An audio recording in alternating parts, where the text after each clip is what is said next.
रामकृष्ण हरी. कसं धन प्राप्त झाल्यावर सांभाळल्या जात नाही,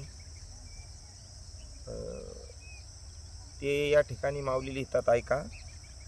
नहुस स्वर्गाती पती जरी झाला, नहुस राजा स्वर्गाचा राजा झाला, परी राहटी भांबावाला तो भुजंगत्व पावाला नेनशी काही.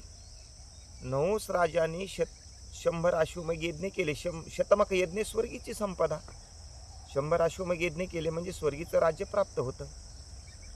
तसा नहुस राजा स्वर्गाचा राजा झाला, पण राहटी भांबावाला त्याला तिथं वागता आलं नाही.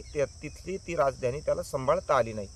तसं वडील उपर्जित किती जरी धन असेल, इस्टेट असेल, तर ती त्या मुलाला सांभाळता आली पाहिजे ना.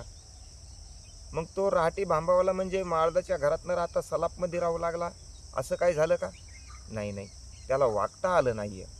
आणि वागता न आल्यामुळं तो कोण झाला? भुजंगत्व पावला नेनशी काही. अरे बाबा, तो मृत्यू लोकात येऊन पडलाच पडला, पण मोठा साप झाला ही नेनशी काही. अर्जुना, हे तुला काय माहीत नाही का? असं देव त्या ठिकाणी लिखाण करतात. रामकृष्ण.